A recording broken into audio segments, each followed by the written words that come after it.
Welcome back to the Broncos Podcast Network. I'm Aric DiLalla, your lead writer. Guys, I know it's been a while. We've had some previous podcasts that we've stopped doing. It's been a little bit of a wait here, but so excited today to kick off our newest podcast with our new host, Elisa Hernandez, Altitude Adjustment. Elisa, can't wait. I feel like you have to do the sound effects, like, to hype it up. Yeah, make sound effects, like get everybody excited. We'll work on the sound effects. We'll work on it. Altitude Adjustments. That is what we're calling this amazing podcast. We're super excited to have you guys listening. Really excited to have Aric alongside. We're going to talk about so many things on this podcast. Everything Denver Broncos, a little game preview going on. But I feel like the best thing we're going to talk about is just how this franchise is really kind of turning around and getting that winning culture back in the building. Yeah, like we said, we've got several different podcasts coming your way. You're going to have kind of coming up soon, I think Wednesday might be the first one, a Broncos in 60 type update where every day, basically during the week, you're going to give people what they need to know in 60 short seconds. What did Sean Payton say that day? What did Bo Nix say that day? What are the injuries people need to know about? But this is going to be a longer podcast. We're going to have episodes Mondays, Wednesdays, and then later in the week, I'm going to talk with somebody in a different market to get ready for the game. But Alisa, I think it's going to be exciting in that, we're going to get to react to the games, like you said. We're going to get to preview the games, get to show a little bit of our personalities and just kind of develop a relationship with the audience. We're hoping to set up, our previous show, The Neutral Zone. We used to have an email line, a phone line that people could call in. We're hoping to get that set up again. That's a work in progress. We still need a logo, Elisa. We just came up with the name today, so we're working on it. But really excited to get going and have some more consistent podcast audio content for people. And we're so thankful for the audience that listen to The Neutral Zone, listen to The Snap, listen to Broncos Now. This is we got our great new team reporter here, Elisa. We're so excited to have you, and this is kind of the new generation of Broncos content. The attention to detail from Broncos fans is always impressive, right? So the fact that you guys know all the shows, I'm really thankful you guys are going to be tuning into this because we're going to have some great conversations on this show. And I think the biggest thing about me being here is I was one of the listeners. Like I'm a member of Broncos country, and now to be officially part of the franchise is very significant for me because, well, one, I was not on my bingo card for 2024. So let's just start there. A tad bit. But I'm very excited. I feel like the best things always come unexpectedly. And I feel like that's what a lot of this podcast is going to be. Like, all the great things are going to come unexpected and be like, wow, I did not know that. Let me head straight to the water cooler. Exactly, yeah. We'll still hang out there, right? I think so. I think they're at the water cooler. We'll have topics, but we also want this to just be free-flowing and riff a little bit and talk about what's going on and what we saw. And certainly we'll get into it as the show goes on today. And then again, Wednesday, we'll really dial into Seattle. But, man, we're fired up for this season. And like you mentioned, Lisa, you grew up a Broncos fan. And for people who, we were on Broncos Country Tonight on KOA a couple weeks ago, and you talked a little bit about why you're a Broncos fan, your background. But for people that maybe haven't heard that segment or are still getting to know you, tell us a little bit about why you're a Broncos fan, where you're from and how you got to Denver. Yeah, I grew up, born and raised in LA. And so people are like, oh, you're a Lakers fan. I'm like, yep. You're a Dodgers fan. I'm like, yep. Like, oh, you're a Rams fan. I'm like, nope. They're like, Raiders? Nope. San Francisco? No. I'm like, Denver Broncos. Chargers? Oh, yeah, I forgot about that. Definitely not. Definitely not a Chargers fan. But I would always tell them, like, no, I'm a Denver Broncos fan. And the look that I would get would be like, you're surrounded by palm trees, not snowy mountains. Like, why are you a Broncos fan? And realistically, is thanks to my brothers. I mean, I was the tomboy growing up. And me and my sister, they couldn't get her, so they got me. And my oldest brother is actually a 49ers fan, but my second oldest brother, he is a Denver Broncos fan. And I was blessed with all the legends that were here and all the Super Bowls that we won early on in the 90s. And I just was stuck. And that's the football reason. Now, the real reason. Yeah, tell us the real reason here. The real reason is, Aric knows, I have this obsession with horses. I do. I've had it since I was a kid. I love horses. I love to ride horses. Anytime there's a horse anywhere, I literally stop. It's kind of like that dog from that movie. It's just like, squirrel. You know, it's just like horse. So that's really where I get that fascination from. So it was between the Colts horse and the Broncos horse. Now, I'm not going to say anything mean, but our horse is beautiful. So I became a Broncos fan, and then I was blessed with all the football reasons on why I stayed around. I saw you at your first, well, not your first game, because you've been to games at Empower Field at Mile High before, but your first game working was against the Packers a couple weeks ago. Yeah. It was Bo Nix's first start. It was also your first start, so that's kind of a nice little tie-in there. Hopefully, we're starting out together here. Equally successful runs, hopefully. A lot of high expectations for both of you. But, I mean, you were excited to be on the field and kind of be near everything, meet Steve Atwater, who will join us from time to time on this show. But you were really fired up when you saw Thunder run onto the field, and you were really fired up when you saw Miles walk by you, and I was like, okay, the football is cool, but the horses are clearly okay. And then Baby Miles was there too. It was just like I was smitten. It's funny in the office, everyone's like, "Oh, have you met like the man behind the mask?" And I'm like, I don't think I want to. Like, yeah, I don't think I want to meet him. I'm like, I need you to just stay Miles. Because once I know you, be careful what you say here. His identity or her identity is very secret, and we can't speak too much about it. Good, because I don't even know. I don't know who the identity is. I don't know anything. I don't want to know. I want to keep the secret. It's like believing in Santa. It's like, let me just believe in the magic. Okay, well, you just crushed. If we have any children listening, you just crushed their dreams. So that's tough. What do you mean? I said believe in the magic, the Mile High magic. Tough start to the show. What were some of your favorite memories growing up watching this team? You know, when I was a kid, obviously we were blessed with Elway and Sharp and TD and all those guys. I think Terrell Davis was probably the player I liked the most. Obviously, he was impactful in the field. He had a semi-short career in terms, obviously in the Hall of Fame now. But the biggest reason I liked him was because of his advocacy for migraines, right? And what he did on the field in that game where he basically could not see. They had him in as a decoy. And he really kind of put migraines at the time on the map. Now, that's important because my mom suffers from that. And so I actually had her watch his football live. And I was like, Mom, like, this is Terrell Davis. He did a lot for migraines. Oh, my gosh. But, like, some of those memories like that, like, I always find a way to tie it back to me and my life. So, like, those kind of players I always liked. And I will say, when I was younger, you're caught up in the magic at the Super Bowls and, the helicopter touchdown, all those things. But then we went through a period where we weren't winning Super Bowls. And I felt like that's when my true fandom was tested, right? Because growing up so far from the city, I didn't go to my first game until the year we won the Super Bowl. That was that Monday night game against Cincinnati. And so that was my first game ever in Denver. And I watched all the games from home, et cetera. But I felt like you build that character when you're following a team when they're not doing good. And so my favorite memories were like those Jake Plummer days, those Jay Cutler days when we were trying to make a run. We had Demaryius Thomas with that playoff play against the Steelers, like those kind of moments. I remember exactly where I was, exactly what I was doing. And obviously Super Bowl 50, I was working at the NFL at the time, and we had Von Miller come in, and they always knew, like, Elisa's like the only Broncos fan in this building. So we're going to have her come in to produce this segment or whatever. And so I met a few of the guys that way, Chris Harris, Aqib Talib, Emmanuel Sanders, Von Miller. And so when you kind of meet these guys in real life and you see how much they believe in Broncos country, it solidifies your fandom because you're like, okay, you believe it as much as I do. And you are a part of it as much as me. And I feel like that really connects you to this team. That was a really long answer, by the way. So all the listeners, if you guys are still here, we appreciate you. We'll cut some of it out. Don't worry. I'm just kidding. I'm just kidding.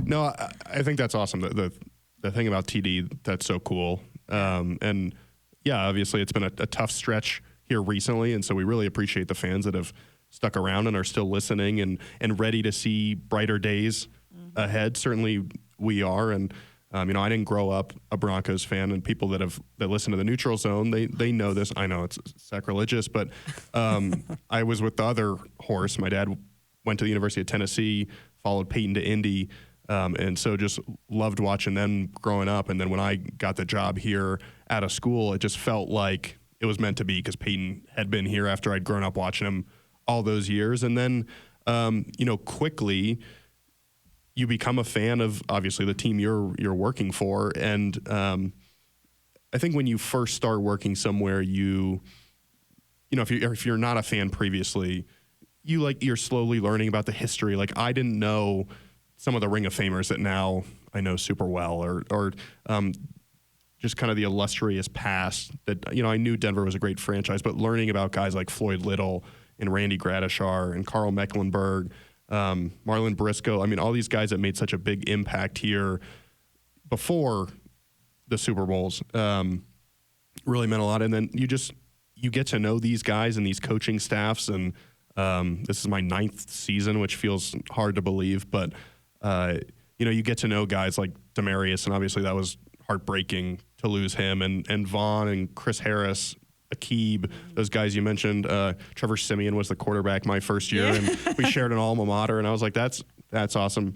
My mom wore a Trevor Siemian jersey the first game after the Super Bowl. Carolina came here, and it was just an awesome first game to go to, but she got stopped several times asking if she was Trevor's mom, because there just weren't that many Trevor Siemian jerseys in the crowd. Exclusive. Exactly.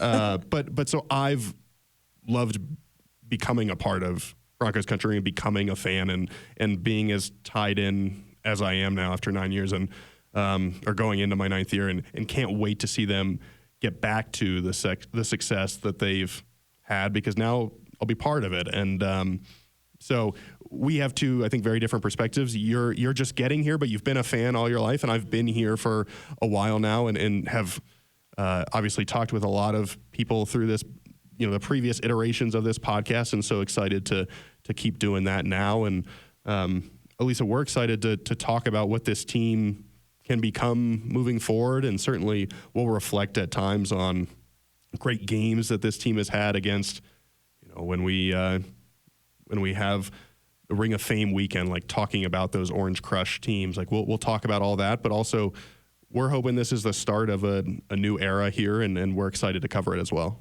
Yeah, and I think going back to that Super Bowl game, I was actually at that game, pulled a 24-hour trip from Los Angeles here. I was literally in Denver for about 16 hours. I landed in the morning, went to the game, and right after the game, flew back out, back to California. And, you know, when you see the magic of the city and how the city kind of came together, one of the biggest things that surprised me when I got here was just the fandom extends. And what I mean by that is, you know, I'm from California, and so sometimes when you come in, you're like, you're a Broncos from California. It's like, but the acceptance instantly, like the second you see, oh, you're wearing a Broncos jersey, you're one of us, whether you're a Colorado native or not. And so I think that was one of the bigger things from Broncos country that I also fell in love with in the games that I was here. And I think talking about all those games, all those legacy, all those players, I have to be honest with you, when I met Steve Atwater. First of all, when I got my paperwork to get this job, and I saw, like, your coworker is Steve Atwater, and I'm like, what? It was so nonchalant. Like, oh, like, don't worry. Like, he's just your guy. It's like, no, he is a legend. He is Steve Atwater. I literally have a signed photo of him that I got at a fan fest, like, I don't even know how many years ago. And for him to kind of come in and welcome me and really kind of show me the ropes a little bit, I had to get over my starstruckness pretty fast. But he's one of the guys that is part of the reason I became a fan. So for me to be able to work with him and, you know, work with you, reading your stuff and everything, it's like now I truly have faces in terms that I can be like, oh, like, he's like, we already said we need to get Aric some glasses every time Steve Atwater comes on the show, because I have my computer glasses, Steve had his glasses, and you're left out. So we need you part of the team. I appreciate that you even threw me in the same sentence with Steve. That was nice. I don't have an autograph from Steve, so that I gotta figure that out. The paperwork also says you're my boss, so I have to. On the show, we're teammates, Elisa. We're co-hosts on the show. So what, you know, like I said, we will get into the season and week one and all that Wednesday when we come back. And like we mentioned, the cadence will be Wednesday, looking ahead to the game.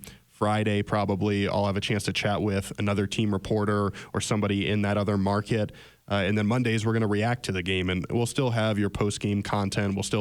You'll be in the locker room after games, interviewing players. You're going to be hosting our great Broncos weekend show that's on Channel 7 and also on our YouTube. I mean, you're going to be doing, you don't even know how much you're going to be doing yet. But get used to me, guys. Yeah, get used to me. But this show, I just want to know kind of generally, what are you excited for for your first season. And it can be on the field, it can be away from the field, it can be a certain player, but just kind of, it's been a busy offseason. And now I'm fired up. I'm as excited for an opener as I can remember. And, certainly a couple years ago in Seattle, there was that same excitement to see what this team looked like, and it didn't go the way that anybody hoped it would. And it almost feels like that full circle, meant to be moment that the Broncos are going back to Seattle and starting the Bo Nix era just a couple years later. But when you look at the season as a whole, kind of what stands out, what are you looking forward to? I'm looking forward to seeing these young guys develop. We have a very young team here and really getting to know them and kind of what drives them on the field. A lot of the guys, Baron Browning specifically, I talked about like the strides they've made in the offseason to create relationships, to create bonds. Like that's really what everyone is focused on. Every time I listen to their pressers or just watching them at practice in the little time that I've had here so far, they're focused more on their relationship. Hey, if they're eating or just walking off or talking to the kids of certain players, helping put somebody with pads, like just the little things. And I feel like the little things is really it's always going to be like an X factor for this team because you need to trust one another in every aspect, I feel like, to really be a championship caliber team. And I feel like that's what they've been focusing on. Even with, people can say like drama of a quarterback competition. I honestly, as a fan, and then when I was here, I felt really no drama because the quarterback room was so supportive of each other.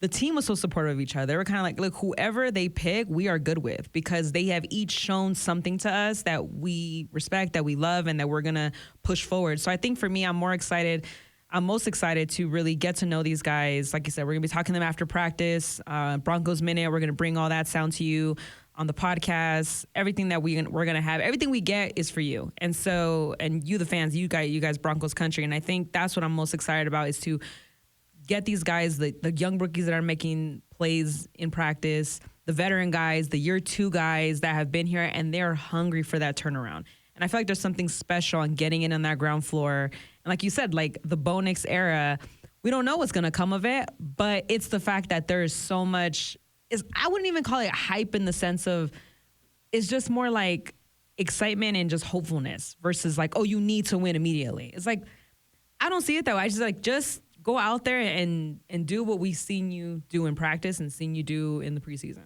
Yeah, and you, for the record, wanted to name it the Bo Nix Show, which I appreciated, but I thought maybe we should dial it down a little bit. It's Bo time. It is. That should have been the name of the podcast. That would have done numbers. Yeah, I think like you mentioned, the excitement, the hope, that's what's back. And just to be frank, there's been times over the last 8 years that hasn't been here. And when you have that, it makes all the difference. And owner and CEO Greg Penner said last week, we know there's going to be ups and downs with a rookie quarterback, and we're here to support Bo. And you heard Mike McGlinchey talk about that last week. We've heard Cortland Sutton talk about how well-equipped he thinks Bo is to handle that. And listen, it's the NFL. You're not going to go 17-0. There's going to be stumbles along the way. But I think, like you said, just the excitement of what does Bo look like? What does this team look like with Bo? Because it is about the entire team and the whole roster. And we've seen how quickly things can change when you find that, and a quarterback's a big part of it, but just the right combination. And we saw it in Houston a year ago. Sean Payton has mentioned what the Rams have done in their quick turnaround from 2022 to 2023. There's a number of Tampa, for example. I mean, there's a lot of teams that every year find what they were missing and they make it work. And, this team has such a cool mix of, we've heard young and hungry a lot, right? And there certainly are these young guys, Bo, Jaleel McLaughlin. He's like the hungriest guy. He's here at 4 a.m. just running hills. I mean, it's impressive. But then there's also these guys like Cortland Sutton and Garrett Bowles that have been here for a while. And for them, I want to see this team do well and win and be in contention. And I think I maybe told you this when we were talking about you joining the Broncos, but last year in Buffalo, the team coming off the field after that crazy win, and I think that was maybe the 3rd or 4th win in a row at that point, but like guys believed and they were fired up, and that was cool to see, just a level of excitement that, frankly, I haven't seen much, in recent years. And that's what I want to see again this year. And, does it come week 1 in Seattle? Do you get a big win and kind of start proving people wrong? And Mike McGlinchey said that last week, like, keep doubting us because it'll be better when we show you what we're all about. But, does it come in Seattle? Does it come with another big win over Kansas City? Does it come in the form of a midseason run? Do you make a late playoff push? I mean, we don't know what it's going to look like, but there will be those moments at points. And that is certainly for the people watching why they're fans. It's for those moments and why I enjoy covering this team. Yeah, well, I think we talked about it a few times where we said, like, winning solves everything. And all these things, it's only crazy if it doesn't work. And I think one of the things that I really appreciate about this team, Sean Payton's going into his second year, and the guys are all in. Josh Reynolds had said, like, I'm here to do my role and do whatever the coaches ask of me.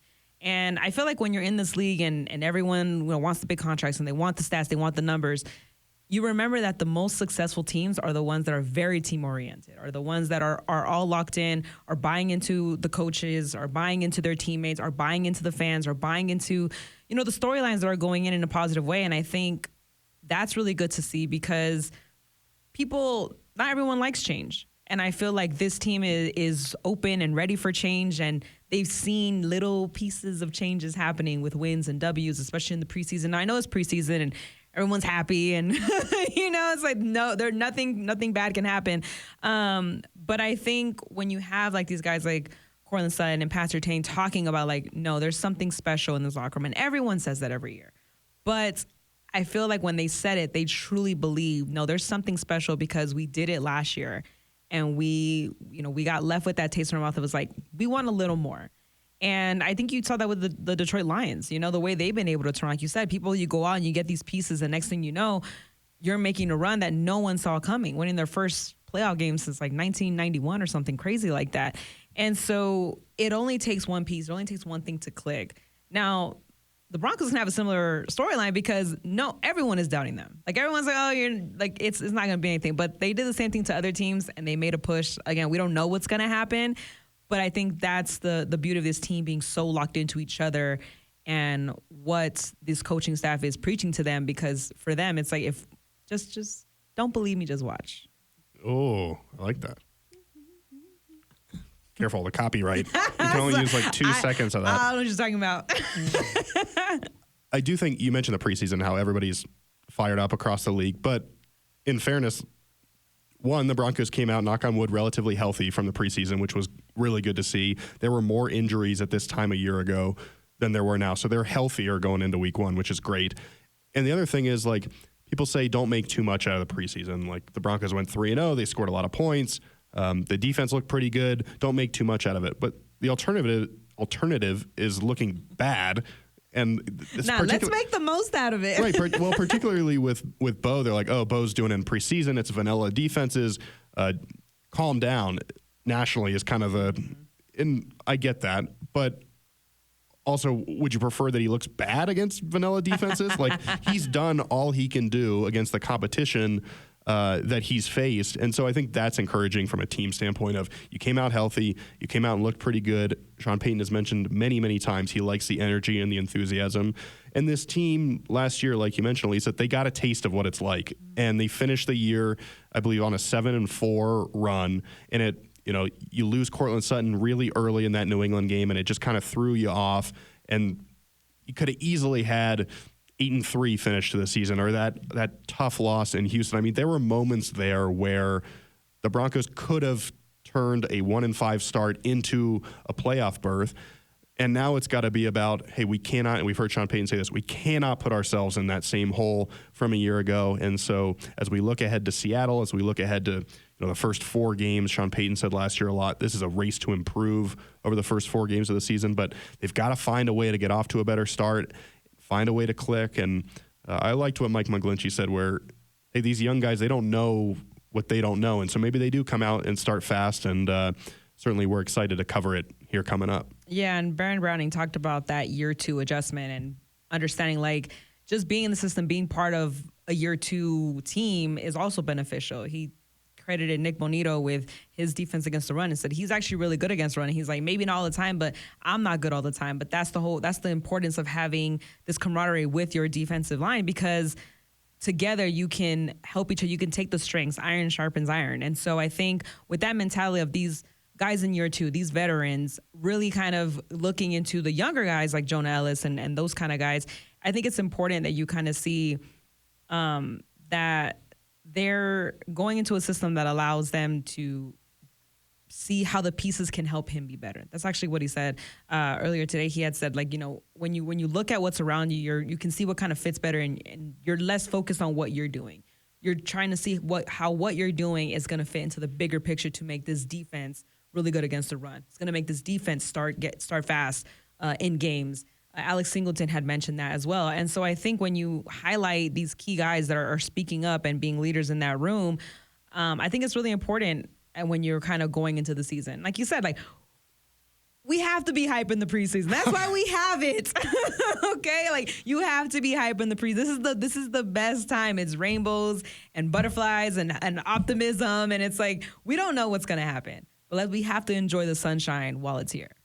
Yeah, and I think this team and this week in particular, and I don't want to get too much into Seattle yet, but it's a chance to see where do you stack up. And I mentioned in the preseason, you can't control who you play or how much they play or what defense or offense they're running. But this week in Seattle, one of the toughest places to play in the NFL, you're going to find out real quick, how do you stack up? And there's an excitement level, I think, among fans just being on Twitter or X or whatever it is.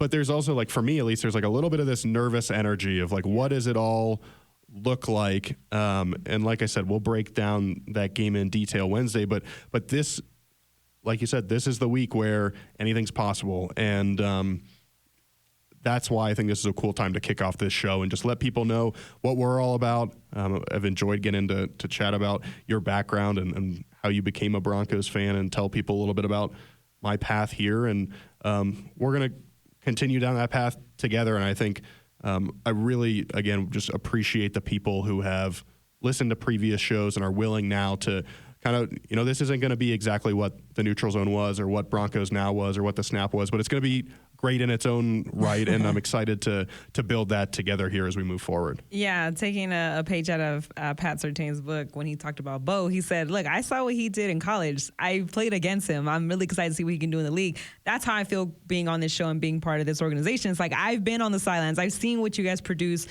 know, on Broncos TV and all that stuff, and now I get to be a part of it. And so seeing the work that you have done as well, like, I'm excited to add to that work, to learn from your works. And I think that's what's really going to make this show special. Like you said, like, we're coming from two very different journeys in our sports life. And so I think with that, we're going to bring the best possible content to Broncos country. Like you said, Broncos Minute, podcasts, all the needs to knows that they need for the week. Yeah, we're going to have it's been a transitionary period here, but we're ready to hit the ground running and get some great content back up for people. Anything it's time to sign off till Wednesday? You know, it's hard to say goodbye, but, you know, I'll see you later. Wednesday sounds good. Same time, same place? Same time, same place. For Elisa Hernandez, our new team reporter, I'm Aric DiLalla. This has been the very first episode of Altitude Adjustment.